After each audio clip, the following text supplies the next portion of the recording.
ಅವರೆಕಾಯಿ ಸೀಸನ್ ಆಗಿರೋದ್ರಿಂದ ಇದ್ಕಿದ ಅವರೆಕಾಳು ಸಾಂಬಾರು ಮಾಡ್ಕೊಳ್ಳೋಣ. ಹಳ್ಳಿ ಸೊಗಡಿನ ಇದಕ್ಕಿದ ಅವರೆಕಾಳು ಸಾಂಬಾರು. ಈಗ ಒಂದು ಪ್ಯಾನ್ಗೆ 1 ಟೇಬಲ್ ಸ್ಪೂನ್ ಆಗೋಷ್ಟು ಎಣ್ಣೆ ಸೇರಿಸ್ಕೊಂಡಿದ್ದೀನಿ. ಎಣ್ಣೆ ಕಾದ ನಂತರ ಎಲ್ಲ ಇಂಗ್ರೀಡಿಯೆಂಟ್ಸು ಒಂದೊಂದಾಗಿ ಇದಕ್ಕೆ ಈರುಳ್ಳಿ, ಬೆಳ್ಳುಳ್ಳಿ, ಹಾಗೆ ಕಡಲೆಪಪ್ಪು, ಶುಂಠಿ, ಹಸಿ ಕೊಬ್ಬರಿ, ಹಾಗೆ ಚಕ್ಕೆ, ಲವಂಗ ಇಷ್ಟನ್ನು ಸೇರಿಸ್ಕೊತಾ ಇದ್ದೀನಿ. ಇದಕ್ಕಿದ ಅವರೆಕಾಳು 1-2 ಟೇಬಲ್ ಸ್ಪೂನ್ ಸೇರಿಸ್ಕೊಂಡು ಸ್ವಲ್ಪ ಎಣ್ಣೆಯಲ್ಲಿ ಚೆನ್ನಾಗಿ ಬಾಡಿಸ್ಕೊಳ್ಳೋಣ. ಇದಕ್ಕಿದ ಕಾಳು ಸೇರಿಸ್ಕೊಂಡ್ರೆ ಟೇಸ್ಟ್ ಚೆನ್ನಾಗಿ ಬರುತ್ತೆ, ಹಾಗೆ ಸಾಂಬಾರು ತಿಕ್ನೆಸ್ ಬರುತ್ತೆ ಅಂತ 1-2 ನಿಮಿಷ ಫ್ರೈ ಆದ ನಂತರ ಇದಕ್ಕೆ 1 ಟೇಬಲ್ ಸ್ಪೂನ್ ಆಗೋಷ್ಟು ಜೀರಿಗೆ, 1/4 ಟೇಬಲ್ ಸ್ಪೂನ್ ಆಗೋಷ್ಟು ಮೆಂತ್ಯ ಕಾಳು ಸೇರಿಸ್ಕೊಂಡು ನೀಟಾಗಿ 1-2 ನಿಮಿಷ ಫ್ರೈ ಮಾಡ್ಕೊಳ್ಳೋಣ. ಈಗ ಈರುಳ್ಳಿ, ಬೆಳ್ಳುಳ್ಳಿ, ಶುಂಠಿ ಎಲ್ಲ ಚೆನ್ನಾಗಿ ಫ್ರೈ ಆಗಬೇಕು.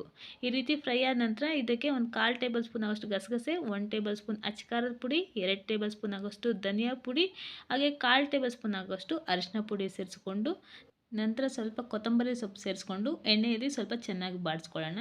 ಈ ರೀತಿ ಎಣ್ಣೆಯಲ್ಲಿ ಚೆನ್ನಾಗಿ ಬಾಡಿಸ್ಕೊಂಡು ನಾವು ಸೇರಿಸ್ಕೊಂಡು ಮಾಡಿಕೊಂಡ್ರೆ ತುಂಬ ಟೇಸ್ಟಿಯಾಗಿ ಚೆನ್ನಾಗಿ ಬರುತ್ತೆ. ಮಸಾಲೆ ಪೌಡರ್ಸ್ನೂ ಅಷ್ಟೇ ಎಣ್ಣೆಯಲ್ಲಿ ಸ್ವಲ್ಪ ರೋಸ್ಟ್ ಮಾಡಿಕೊಂಡ್ರೆ ಒಳ್ಳೆಯದು.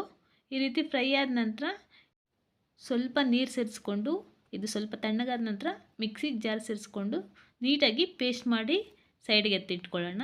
ಈ ಮಸಾಲೆ ರೆಡಿ ಮಾಡಿ ಇಟ್ಕೊಂಡ್ರೆ ನಾವು ಈಸಿಯಾಗಿ ಬೇಗನೆ ಅಡುಗೆ ಮಾಡ್ಕೋಬಹುದು. ಈಗ ಮಾಡ್ಕೊಳ್ಳೋದಕ್ಕೆ ಒಂದು ಕುಕ್ಕರ್ಗೆ 1 ಟೇಬಲ್ ಸ್ಪೂನ್ ಆಗೋಷ್ಟು ಎಣ್ಣೆ ಸೇರಿಸ್ಕೊಂಡಿದ್ದೀನಿ.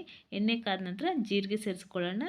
ಜೀರಿಗೆ ಸೇರಿಸ್ಕೊಂಡು ಚಟಪಟ ಆದ ನಂತರ ಇದಕ್ಕಿದ್ದ ಬೇಳೆನ ಸೇರಿಸ್ಕೊಂಡು ಎಣ್ಣೆಯಲ್ಲಿ ಸ್ವಲ್ಪ ಚೆನ್ನಾಗಿ ಬಾಡಿಸ್ಕೊತಾ ಇದ್ದೀನಿ.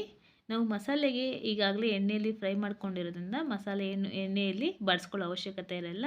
ಕಾಳನ್ನ ಚೆನ್ನಾಗಿ ಬಾಡಿಸ್ಕೊಂಡಿದ ನಂತರ ಇದಕ್ಕೆ ಟೇಸ್ಟ್ಗೆ ನಾನು ಸ್ವಲ್ಪ ಆಲೂಗಡ್ಡೆ ಸೇರಿಸ್ಕೊತಾ ಇದ್ದೀನಿ, ಚಿಕ್ಕ ಚಿಕ್ಕದಾಗಿ ಕಟ್ ಮಾಡಿ ಇಟ್ಕೊಂಡು. ಇದು ಆಪ್ಷನಲ್ಲು, ಇಷ್ಟ ಇರೋರು ಸೇರಿಸ್ಕೋಬಹುದು ಅಥವಾ ಸ್ಕಿಪ್ ಮಾಡ್ಕೋಬಹುದು. ಆಲೂಗಡ್ಡೆ ಸೇರಿಸ್ಕೊಂಡಿದ ನಂತರನೂ ಸ್ವಲ್ಪ ಎಣ್ಣೆಯಲ್ಲಿ ಚೆನ್ನಾಗಿ ಬಾಡಿಸ್ಕೊಳ್ಳೋಣ. ಈ ರೀತಿ ಟ್ರೈ ಮಾಡಿದರೆ ಎಗ್ಸ್ ಇಷ್ಟಪಡೋರು ಈಗ ಎಗ್ನ ಬಾಯ್ಲ್ ಮಾಡಿ ಇದಕ್ಕೆ ಸೇರಿಸ್ಕೋಬಹುದು, ಅದು ಆಪ್ಷನಲ್ಲು. ಈಗ ಸ್ವಲ್ಪ ಈರುಳ್ಳಿ ನಂತರ ಕೊತ್ತಂಬರಿ ಸೇರಿಸ್ಕೊಂಡು 1 ನಿಮಿಷ ಎಣ್ಣೆಯಲ್ಲಿ ಫ್ರೈ ಮಾಡ್ಕೊತಾ ಇದ್ದೀನಿ. ನೀಟಾಗಿ ಫ್ರೈ ಮಾಡ್ಕೊಳ್ಳೋಣ. ಈಗ ನಾವು ಮಾಡಿಟ್ಕೊಂಡಿರೋ ಅಂಥ ಮಸಾಲೆನ ಸೇರಿಸ್ಕೊಳ್ಳೋಣ. ಮಸಾಲೆ ತುಂಬ ಸ್ಮೂತಾಗಿ ಗ್ರೈಂಡ್ ಮಾಡಿ ಇಟ್ಕೊಂಡಿದ್ದೀನಿ. ಇದನ್ನು ಸೇರಿಸ್ಕೊಂಡು ಎಣ್ಣೆಯಲ್ಲಿ ನೀಟಾಗಿ ಬಾಡಿಸ್ಕೊಳ್ಳೋಣ. ಈ ಮಸಾಲೆ ಸೇರಿಸ್ಕೊಂಡಿದ ನಂತರ ಜಾಸ್ತಿ ಉರಿಯೋ ಅವಶ್ಯಕತೆ ಇಲ್ಲ, ನೀಟಾಗಿ ನಾವು ಮಿಕ್ಸ್ ಮಾಡಿಕೊಂಡ್ರೆ ಸಾಕು. ಇದಕ್ಕಿದ್ದ ಬೇಳೆ ಆಗಿರೋದ್ರಿಂದ ಜಾಸ್ತಿ ಬೇಯೋ ಅವಶ್ಯಕತೆಯೂ ಇಲ್ಲ. 1 ವಿಜಿಲ್ ಬೇಯಿಸ್ಕೊಂಡ್ರೆ ಸಾಕಾಗುತ್ತೆ ಕುಕ್ಕರಲ್ಲಾದರೆ, ಅಥವಾ ಪಾತ್ರೆಯಲ್ಲೇ ಮಾಡಿಕೊಂಡ್ರೆ ಇನ್ನೂ ಬೆಸ್ಟು. ಈಗ ಮಿಕ್ಸಿ ಜಾರಿಗೆ ಸ್ವಲ್ಪ ನೀರು ಸೇರಿಸ್ಕೊಂಡು ಇದ್ದೀನಿ. ಈಗ ಕುದಿ ಬರ್ತಾ ಇದೆ. ರುಚಿಗೆ ಎಷ್ಟು ಬೇಕೋ ಅಷ್ಟು ಉಪ್ಪನ್ನ ಸೇರಿಸ್ಕೊಳ್ಳೋಣ. ನಮಗೆ ರುಚಿಗೆ ಎಷ್ಟು ಬೇಕಾಗುತ್ತೋ ಅಷ್ಟು ಮಾತ್ರ ಸೇರಿಸ್ಕೋಬೇಕು. ಸಾಂಬಾರು ಕುದ್ದ ನಂತರ ಗಟ್ಟಿ ಆಗಿಬಿಡುತ್ತೆ.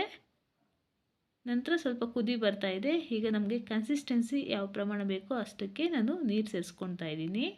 ನಾನಿಲ್ಲಿ 1 ಲೋಟ ಸೇರಿಸ್ಕೊತಾ ಇದ್ದೀನಿ. ಮುದ್ದೆ ಜೊತೆ ಅಂತೂ ಇದಕ್ಕಿನ ಬೇಳೆ ಸಾಂಬಾರು ಈ ಸೀಸನಲ್ಲಂತೂ ಎಲ್ಲರೂ ಇಷ್ಟಪಟ್ಟು ತಿಂತಾರೆ. ಮೇಲೆ ಸ್ವಲ್ಪ ತುಪ್ಪ ಸೇರಿಸ್ಕೊಂಡ್ರೆ ಅಂತೂ ಇನ್ನೂ ಟೇಸ್ಟಿಯಾಗಿ ಬರುತ್ತೆ. ಈಗ ಲಿಡ್ ಕ್ಲೋಸ್ ಮಾಡಿ 1 ವಿಜಿಲ್ ಬೇಯಿಸ್ಕೊಳ್ಳೋಣ ಸಾಕು, ಜಾಸ್ತಿ ಬೇಯೋ ಅವಶ್ಯಕತೆ ಇಲ್ಲ. ರೆಸಿಪಿ ಇಷ್ಟ ಆದರೆ ಲೈಕ್ ಮಾಡಿ, ಇನ್ನಷ್ಟು ಜನರಿಗೆ ಶೇರ್ ಮಾಡಿ. ಇದೇ ಮೊದಲನೇ ಬಾರಿ ನೋಡ್ತಾ ಇದ್ದರೆ ನನ್ನ ಚಾನಲ್ನ ಸಬ್ಸ್ಕ್ರೈಬ್ ಮಾಡ್ಕೊಳ್ಳಿ. Thank you for watching.